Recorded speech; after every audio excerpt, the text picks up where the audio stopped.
Sex and happiness both enrich our lives, yet it's surprising how few people can honestly say that they enjoy regular and fulfilling sex or describe themselves and their lives as happy. Host Laurie Handlers helps you to experience real intimacy and happiness. You'll laugh a little, learn a little, and, we hope, put a smile on your face and a smile in your life. Now here's Laurie. Welcome to Laurie Handlers, the Academy for Men Tribal Fire podcast. My name is Michael Gibson, and I have an incredible guest today that I'm excited to speak with. I've got my co-host Lance Cole on the line with us.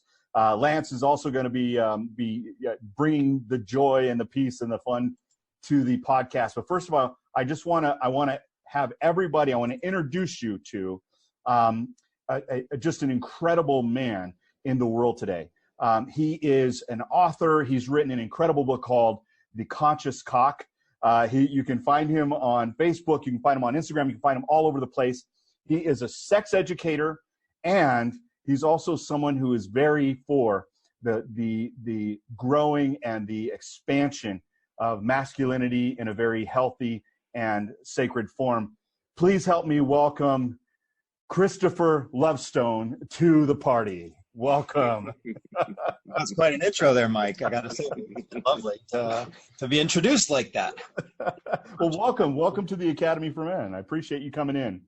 You know, there's such a desperate need for men to network these days about issues about healthy sex-positive masculinity, where we're not cutting off our sexual urges and desires, but we're embracing them in a conscious manner. So thank you for creating a forum where we can have these conversations, because the more we talk about it, the more we make it easy for other guys to talk about it. We normalize these conversations. Absolutely. I love that. One of the things that I think that bothers us the most, Lance and I, is that we don't get to have these kind of conversations with enough other men. He and I, we do with each other. But once we started this thing called the Tribal Fire, we decided that we wanted to have a whole group of men, a large, if you would, a large brotherhood open up from this. And so thank you so much for being a part of it. We consider you a brother as part of the Tribal Fire podcast.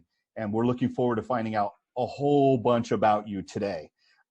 Lance, I want to introduce you. Say hello. Hello, everybody. Here we are. Yeah. Just on that, I love being able to meet, with other guys and just talk to them. And, I try and connect with a lot of brothers in the local community all the time, just to be able to have conversations and share like what's happening for me.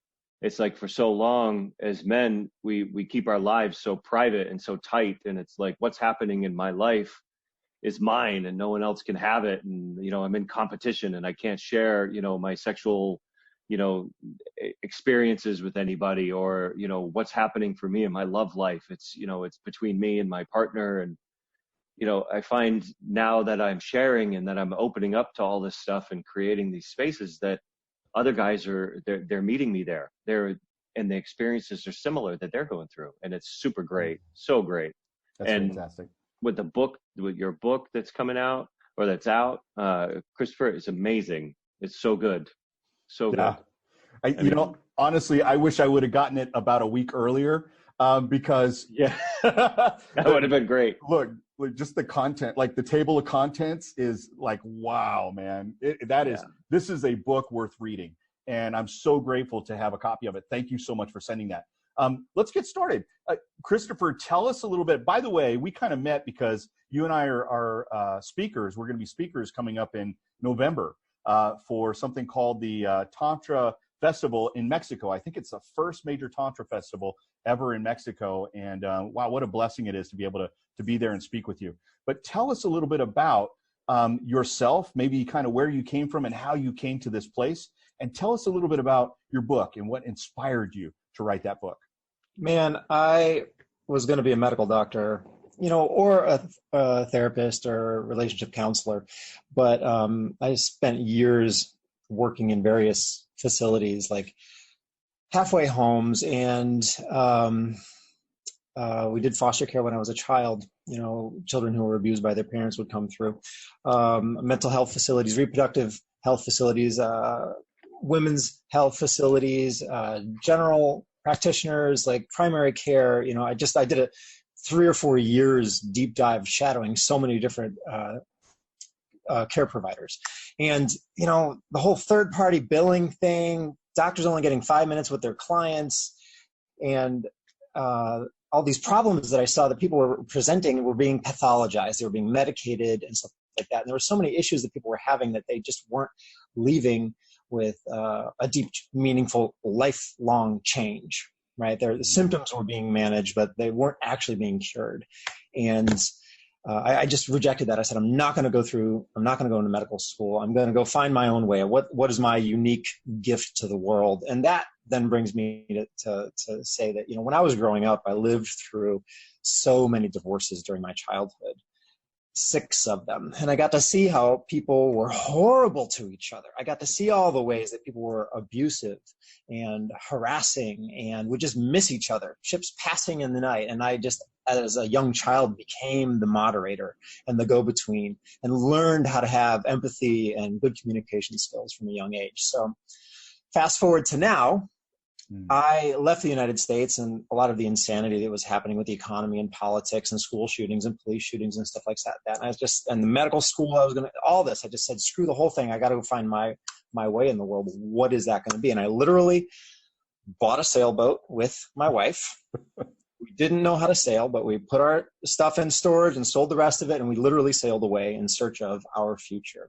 And in that was a real deep dive for me. What's my unique gift to the world? And I started writing my thesis on relationships. Because the whole system of relating is rigged. The rules are rigged for failure. And the people that win are the people who cheat. Right? If you play by the rules of the relationship game from our parents, you're destined for depression, apathy, resentment, bitterness, addiction. I do not yet have in my realm of experience one monogamous couple that I've looked at and said, wow, they are on fire. They are amazing. I mean, long-term monogamous, successful couple for like 20, 30, 40 years of being together that I look at them and I say, I want to be like them. I still haven't seen that yet because the rules of the game are just rigged for your failure. Yeah. So I said, there's got to be a different way. And, as a young child living through all the trauma that I was living through in this household where I lived through 6 divorces and we were doing foster care for these children who had come through from abusive households, I had an outlet for my mind. And I read science fiction. And in that, I found freedom for my brain to think there must be a different way. Can't we construct something different? So that gave me a freedom inside myself. And then, when we sailed away, I fused all these things and I said, what am I going to do? And I started writing. And what came out over the course of many years is Conscious Cock, the Sexual Empowerment Manual for Men. It's about conscious, healthy, sex-positive masculinity. Now, what guys need to learn is modern sex education. All right, there's a lot of sex education research that's come out in the last 20 years that most people don't know about, most men definitely not, especially research by female researchers on female anatomy and physiology, sexual anatomy and physiology, that hasn't been published in the mainstream medical journals that tend to be dominated by old white men. Right. Men and guys need to have this accurate information. We need to have a good roadmap, but it also is like how to understand women, communication tools, because there's tools I can teach guys in 10 minutes that'll revolutionize their ability to connect with a woman deeply for the rest of their lives. You don't have to practice this 20 minutes a day for 20 years. No, I can teach it to you in 10 minutes. Give you a worksheet and say, fill it out. And then you've got it. And you have massive life change really quickly. And it's just going to help the world be a better place. Wow, that's awesome. It's been a long, arduous journey for me to say, really, I'm going to be a sex educator? What? But, I went to Boston University to become a teacher initially. And I said, I don't want to teach in the public school system. And then I was like, okay, I'm going to go become a doctor. So I got my pre-med degree. I don't want to work in a hospital. No. So I'm merging my health science and anatomy and physiology background with my educational background. And I'm developing and systematizing these tools to give them to guys in quick downloads that they're going to chew and swallow and digest really easily. And put them in this book, recorded it as an audiobook also, and coming out hopefully in the next month or two here by Moonsgrove Press out of Atlanta, Georgia. All right. That's exciting. I want to get a hold of that as well. Is that going to be available on Audible? Yeah, exactly, on Audible. Nice. Yep. Nice. That's exciting. So all of this like passion that you've come to, right? I similarly have that same passion, and we see the same things, the same missing, if you will, those gaps in knowledge, the gaps in understanding, the gaps in men's personal training around women. And so a lot, that's really what, if you think about what it is that you teach, the Academy for Men is in alignment with that. That's something that I love, just linking arms with other men with and going, let's teach the world. Let's create a socio-sexual revolution so that people can actually live their lives sexually and without shame, right? Coming up the way that we did, I came up in the 70s and the 80s. I don't know about you, maybe the 80s and the 90s, but I came up in the 70s and the 80s, and there was it was all about shame. And yet sex sells everything. Everything is sold with some sexy something, right? But we don't really get it. We don't understand it. It's so beautiful to have somebody to say, look, here's a manual. We can make this actually good for people. And we need this. The world needs this so bad, Christopher. Thank you so much for writing the book. Oh my God. Really? Yeah, absolutely. So tell us a little bit about one of the highlights of your book. And I love some of the titles of your chapters and of your sections. And one of them is Say the Unsaid. That's like one of my favorite ones. Right. Okay. Well, that is absolutely one of the core skills that, men need to learn. They need to master how to bring up something that they know inside themselves that they should bring up. Now, the usual way that this plays out and the way that I have this conversation is with guys about bringing up a sexual fantasy or desire, something they want to do with their partner. And mostly I work with guys in long-term committed relationships. I'm not a dating coach. I do not teach seduction or pickup artistry. I find those things to be kind of sleazy. I want long-term relationship success. Yeah. Right? I want people to really have something that's thriving and adding value to the world. Anyway, so like how you bring up that thing that you want sexually, but you're ashamed of doing it, or you're afraid your partner is going to negatively judge you, or maybe she's going to get insulted, or maybe it's going to bring up past trauma for her. Who knows? It's a can of worms a lot of times, and guys do not know how to crack that can of worms, so they just end up not doing anything. And this is just so pervasive nowadays in the post-Me Too world that good men, good guys, feel paralyzed because they don't want to contribute to the problem. And now there's more of a widespread understanding of the scope of the problem of abuse and harassment and suppression and oppression of women. Right. Anyway, so how to bring up that thing that you want to bring up? Let's say it's the most common fantasy that men have, which is having a threesome with their partner, a woman, and another woman, right? So male, female threesome. So they're like, I'm ashamed to bring that up. I don't want to bring that up. I don't want to cause a fight. How do I bring this thing up?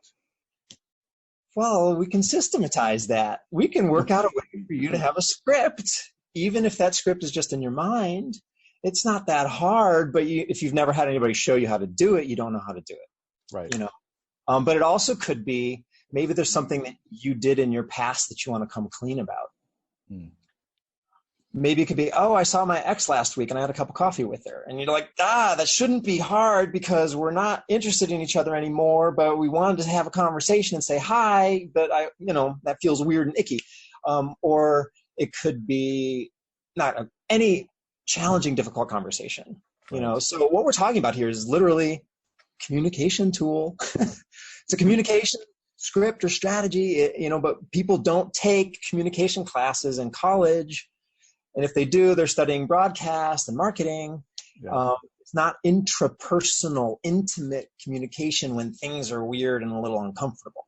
And we're not taught that in high school. We don't learn that in junior high school. All we do is we observe the way that our caregivers, our parents and our friends and our boss does it and stuff like that. And that they're not necessarily role modeling awesome, effective ways that will just give you a shortcut to get you closer to your desired result with minimum amount of blowback.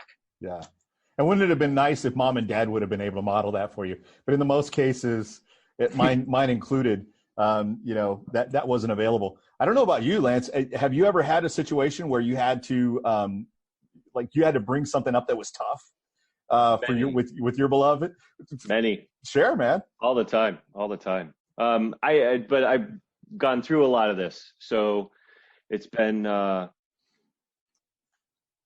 I practiced, so I've used probably a lot of the tools that you use, or share in your book, and so on and so forth.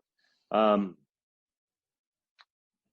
want to hear an example of what you're talking about, Christopher, of what you would use. Like I know you gave some quick examples of like meeting with the ex-lover or something like that. But if there's and you say you're primarily working with monogamous relationship, like a long-term monogamous relationship. So say a couple meets and, they're in their 30s, they've been through a couple relationships, maybe a marriage and a divorce and so on and so forth.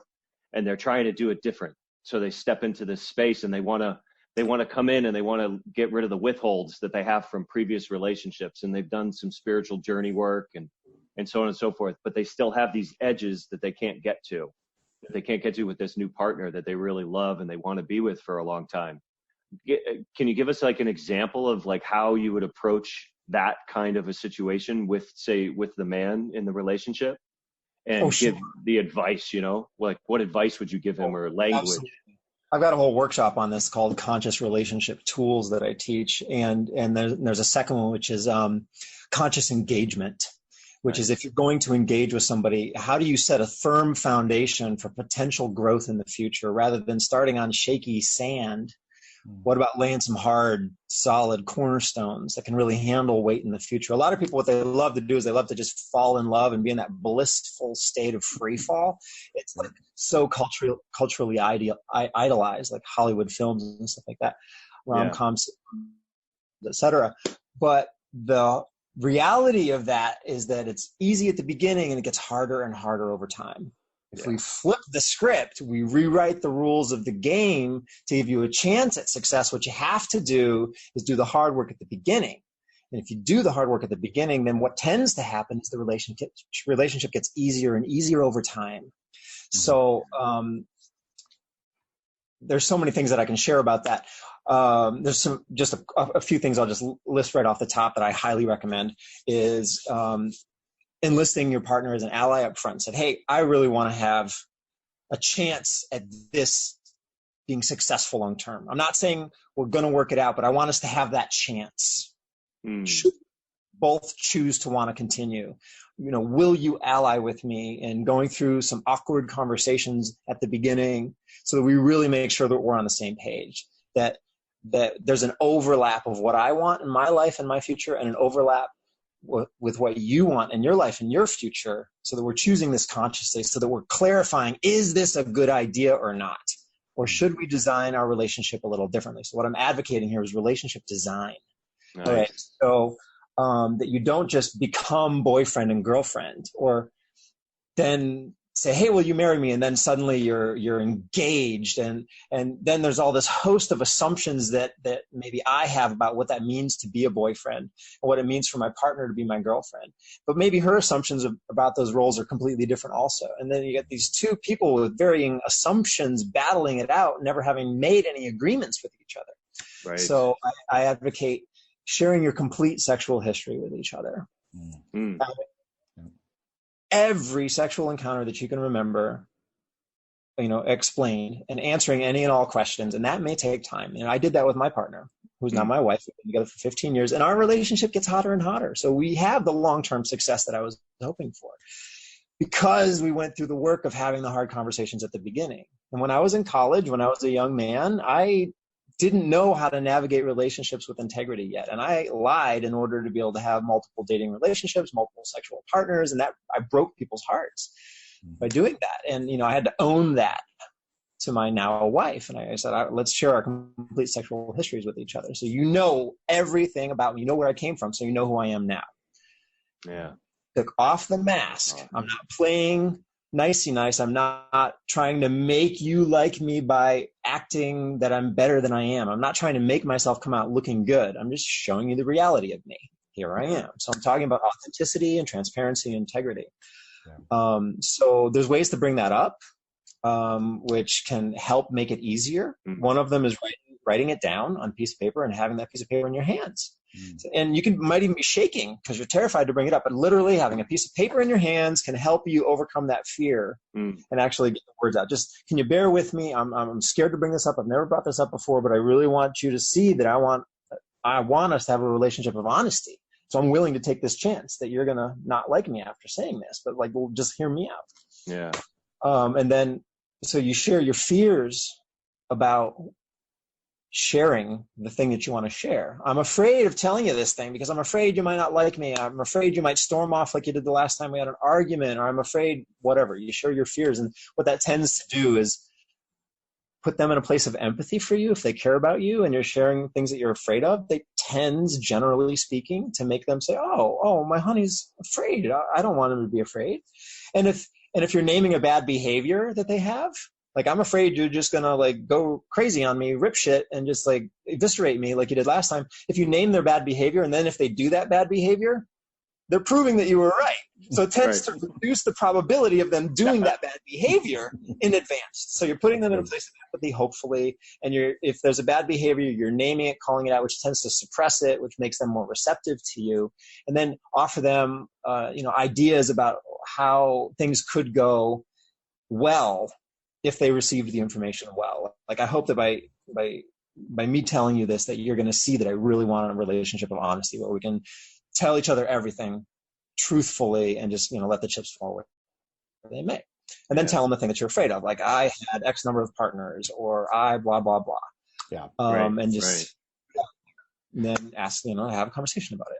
So on that, like the thing that I want to ask is the receptivity. So it's like, it's the relationship that they're in, like the couple's in this relationship, and you're bringing this vulnerability to them, and you're presenting it in the way that you just described. And then the receptivity of the partner, like whether it's the, male or female, or male, whatever the relationship is, the receptivity of the partner. What's your experience around that? Like, in working with some of the couples that you've worked with? And the reason why I'm asking is because I've noticed in a lot of my friends and colleagues and things like that they see that the relationship is a two-way street. And a lot of times that vulnerability scares the shit out of people because they can't, it's almost like they can't receive that level of vulnerability when somebody is actually admitting that they're scared or they have this thing, and they run or they go away or they just shut down because of that. Have you ever experienced anything like that with anybody? It's like staring into the sun. Yeah. Right. Oh my God, you got to look away. You can't look for too long. Right. All these things, they come up. So, beginning the conversation with a strong foundation, a handle to hold on to of an agreement. A really great way. If you can start with an agreement, then you always have that agreement to look back on. Hey, we agreed that we're going to do this thing together. If you want to change your mind, you can change your mind. That's fine. But, we have an agreement on what we're doing. We have a frame of reference that we can operate within. And, establishing an agreement that, okay, we would like to try some things to pitch our relationship for long-term success in the future. Doesn't mean everything's going to be all easygoing all the time. Things might be difficult. They might be yucky. One of us might want to run, it might trigger things, but like, we have an agreement that we're going to be allies on this, and that we're going to be kind to each other on this, and that we're going to give it the time that it takes. Open. Right. And we're not going to let it derail us. And if we need to pause it and come back to it later, we do. And for my wife and I, honestly, it probably took us about 2 months to go through really laying the foundation stones. It wasn't a one-day conversation. Right. No. Cover. If you're going to pitch for like the ability to be together for decades, happily and vibrantly engaged, but there's some stuff to talk about, especially if you're in your 30s or 40s or 50s. Like, you're not spring chicken in your teens or your 20s with not much of life experience to share yet. Right. Not to diminish people who've had trauma and harassment in their lives, because that's real and has a huge impact. So having a frame of reference, an agreement to begin with about venturing into this territory together, and letting it take its time, and being kind and generous with each other, really does help. What we're talking about here is partnership, Mm-hmm. which is conscious relating, a relationship that is engaged actively in a dynamic dance, right? If you want to be on autopilot, this isn't the path for you. It's pretty easy to be on autopilot. You just hit the button and you go numb out. Yeah. That's not what we're talking about here. What we're talking about here is a vibrant, engaged dance. If you think about tango dancers, wow, that takes a lot of focus and attention, Right. But it's gorgeous, beautiful to watch. It is. So, yeah. Well, I'd Cool. like to jump into I'd like to jump into the idea that, let's say, for instance, this same context. I love what you're saying, and I want to bring people who, let's say, they've been together for 10 years. This is a whole new way, a new step up into maybe a higher level of consciousness for them that they haven't been able to do that. And maybe there's a little bit of hurt in the past, and there's some other stuff that they've created together as baggage. Maybe they brought baggage into the relationship, or they've created some new baggage. How do you navigate that when you're having this kind of a conversation going forward? There's not necessarily an easy answer, and there's definitely not a Band-Aid, a panacea, a one-size-fits-all cure that I can just lay out for that question. But I do firmly believe that not all relationships are healthy. Mm-hmm. And I do firmly believe that a lot of people should exit the relationship that they're in, that it was founded badly on shaky ground and then blasted with cannon fire for years from both sides. And they have this bitterness and resentment built into their relationship. I mean, how many women or men do you know of that are in couples that when their partner talks, the other one rolls their eyes? And to me, like, if I see that, I'm like, you're already done. All you're doing now is you're just punching bags. You're just beating each other up, but you're not letting each other go. And that, to me, is, what do you want to call that? Masochistic? Yeah. That's not healthy. So I do not try to make everybody succeed in their relationship. And I don't think that saying that a relationship should be successful is an accurate assessment for just anybody across the board. You can be in a relationship where your partner is completely vindictive, totally undermining you and backstabbing you and cracking jokes about you. You could be in a relationship with somebody who's just emotionally dead, or they've been so traumatized that they're completely shut down. So it really takes both people wanting to make a positive change in the relationship. It's about being involved in a dance. And now if one person is trying to improve the relationship and the other one just is happy with the status quo, your work is going to be of limited benefit. And therefore, I don't know, I got to ask yourself, is this a good idea? And be honest with the answer. Is it a good idea? How many years have I invested in this relationship? How would I be if I was investing that energy in myself? Who else is affected? There's not necessarily any easy answers, especially when extended family, children, property, finances come into play. But having, somebody help you, whether that's a therapist or a consultant or a coach, somebody who can help you get on the same page about designing a dream for your relationship in the future, relationship design. Like, what would you like to have 5 years from now in your relationship? How would you like your relationship to be 5 years from now? A lot of people are just thinking in the present moment only or short term. But if you kind of think of it like a corporate business plan, most corporations have a 5-year business plan. Some of them have longer business plans. I hear that a lot of corporations like Toyota have 150-year business plans. Like, they're going to take over, So if you have a plan and you work it, you tend to strategically move in the directions that you want to go much more effectively than if you have no plan at all and you're just living in the present moment. So if you can both have an agreement, here we come back to agreements again, that you want to move towards some common goal together. Maybe it's that like cruise to the Bahamas or that trip to Fiji, whatever it might be. Maybe it's the car that you always wanted, or maybe you want a boat, it can be real world things. And if you can get on the same page with some goal, like that does create conditions for allyship. And then, as you start working together towards that goal, you're like, oh, we're working together towards something. Oh, maybe we could have another goal that we put on board here too. Maybe it's like mutual health or frequency of sex or, something you always wanted to do. So I just don't think that everybody should just stick in the relationship that they're in because they're in it. Yeah. Asking a hard question about, is this really the best thing for everybody concerned or not? How much am I going to kind of prostitute myself for everybody else's benefit versus do what my gut, my heart, my soul want? So it helps to have somebody to talk to about that. And if you don't have a friend that can handle the reality of your truth, if you don't have a therapist or a coach, you need to have somebody. Going it alone is the hardest way you can do it. Yeah. Even just reading a self-help book is something. Even just journaling is something. But other human beings to bounce ideas off of, like we're doing right here in this podcast, honestly, is the best way to go, because then you have support, you have encouragement, you have a feeling of community and solidarity, like somebody's got your back and people understand you. You're not crazy.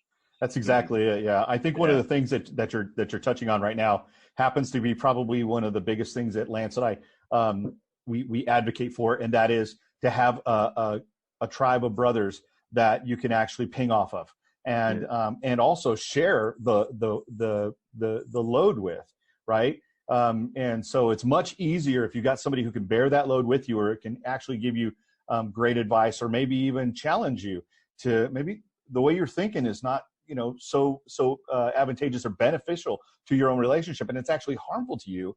I think it's important to have brothers in your life, or like you said, other venues or ways that you can go and you can actually get some solid conversation, somebody who can say to you, hey, well, have you thought of it this way? This is all great, and I'm going to stop right here. Here's what I want to do, because I'm excited. You and I are going to be teaching at the Tantra Festival in Mexico. And this is going to be in Riviera Maya, Mexico. That's November 10th through the 14th. I'm so excited. It's called Kundalini Rising, Kundalini Rising. And you're one of the facilitators. I'm so excited to get to see you on stage live. It's going to be a lot of fun, Christopher. Can you share a little bit about what it is that you've got planned for your sessions and your event at this amazing Tantra Festival in Mexico? Yeah, sure. Well, on the first day, I'm going to be presenting what to me is kind of like a motivational speech, just a quick little 45-minute, 1 hour. You could say it's a workshop or talk, but really it's just a power download that I love to give, that really helps people to give themselves permission to make decisions based on what they really want and what they really don't want. Another way to say that is give themselves permission to do what they want and say no to things they don't want. Give themselves permission to change their mind, be in the moment. A lot of times we just take care of everybody's feelings around us. We try to not make waves, go with the flow, be a good boy, etc. Do what we're supposed to do, air quotes. But inherent in that is inauthenticity. Inherent in that is presenting a mask to everyone else and not actually showing them who we are. And if you do that, you're not giving people an accurate roadmap to navigate their world with you. They're shooting in the dark based on false intelligence. Basically, you're lying, and what we've been taught to lie by our teachers in school, by our family, and stuff like that. So it's a power download, and I call it self-empowerment through boundaries and consent. Boundaries and consent tends to have a bad rap in men's circles.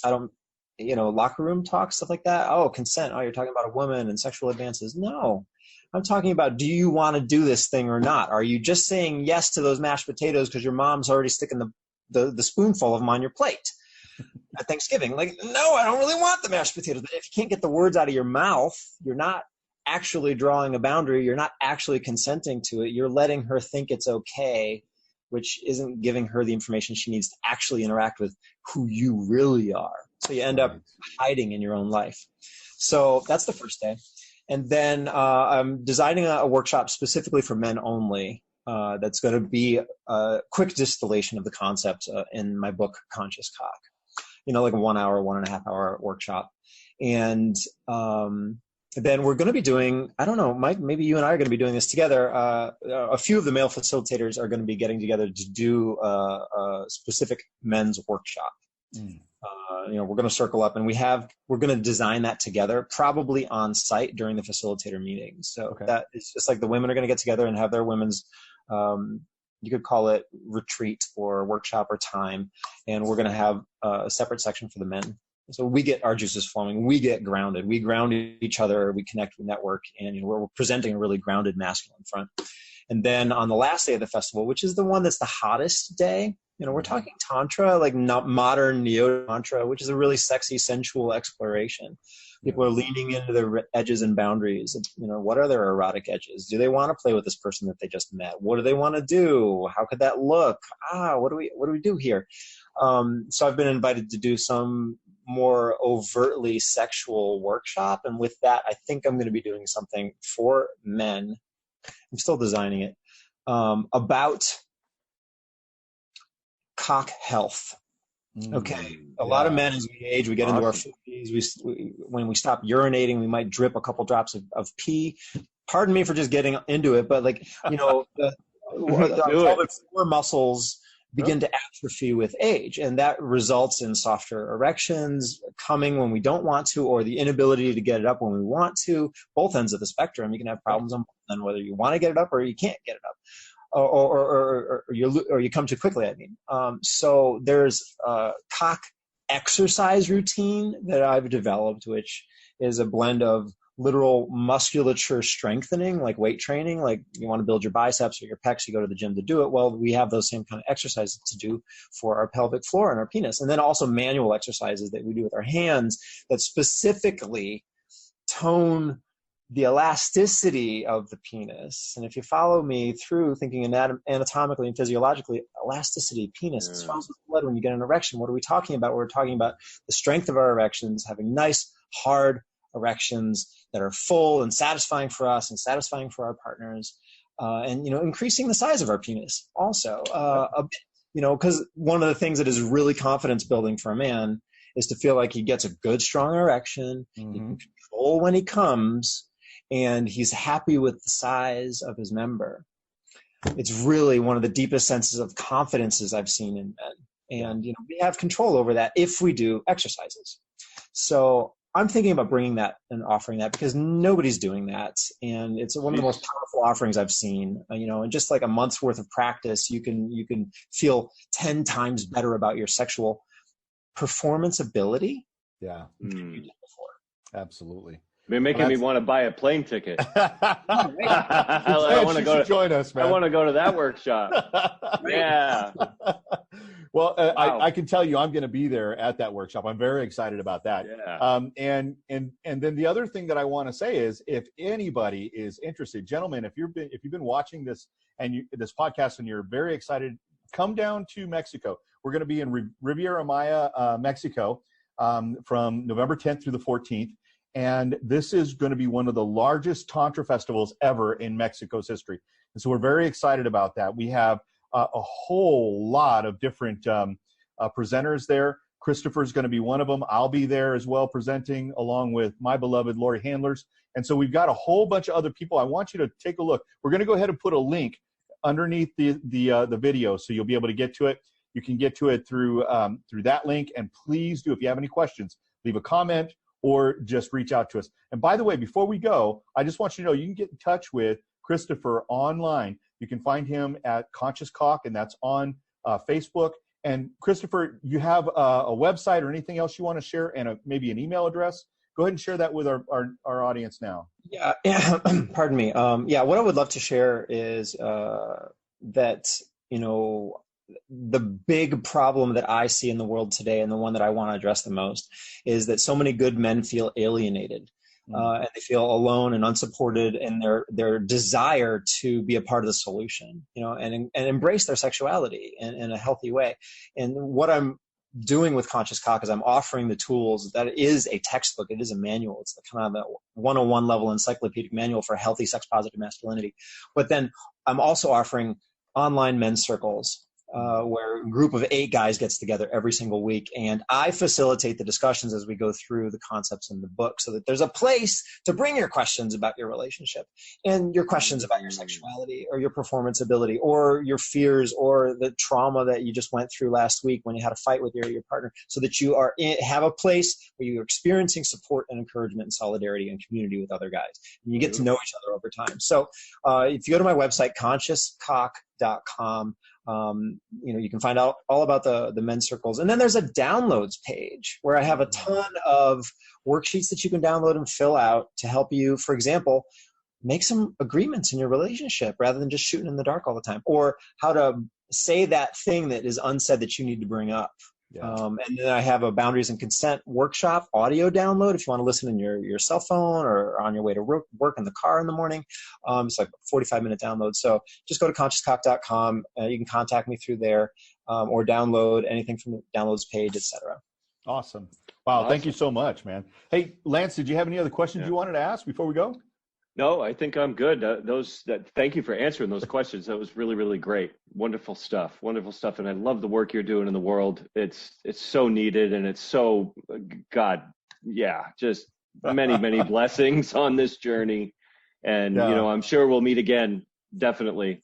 Yeah, absolutely. Beautiful. Definitely look forward to working with you. And I'm a supporter. I am a big fan already. So just getting to meet you this time and spending a little bit of time with you has just been really nourishing for me. I'm sure I speak for Lance as well. Thank you so much for coming on the podcast. And just to let everybody know, listen, we'll be back in another week. We thank you so much for your viewership. Please take a look at our webpage on Facebook. It's the Academy for Men. You can find us at Instagram as well. And then also, if you go to our Patreon page, we have a whole bunch of content that we're putting up there. You get access to all of our videos, everything that we're putting up there right now to support you in becoming an extraordinary lover. From myself, from Lance, and on behalf of Christopher Lovestone, thank you so much for viewing today. And we'll see you next time on the Academy for Men's Tribal Fire podcast.